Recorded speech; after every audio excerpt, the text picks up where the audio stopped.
Now,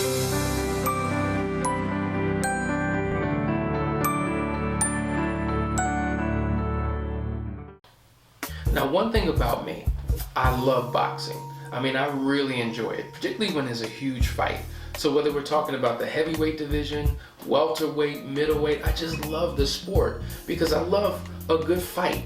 Now, we can argue all day long about who the best boxer is or the best fighter is, present day or historically. Some may say Mike Tyson, some may say Floyd Mayweather, some may say Sugar Ray Robinson, Sugar Ray Leonard. The list can go on and on and on. We can't forget about the great Muhammad Ali. The reality is, whoever you choose as your particular fighter, we love watching fights.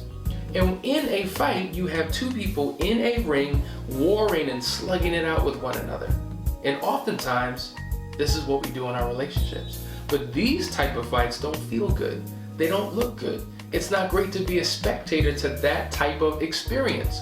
And so what we need to learn to do as couples is to realize what makes a fight a good fight. A good fight is when you clearly identify who the enemy really is. We've treated our partners as our opponents. We've treated our partners as our greatest adversary or the enemy.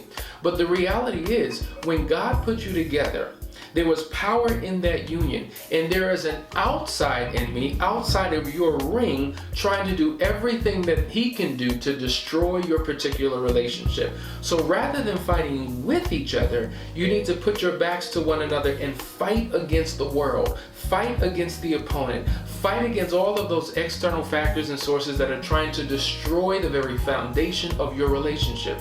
When you stop looking at each other as the problem and begin to identify the true problem, that's when victory will be won.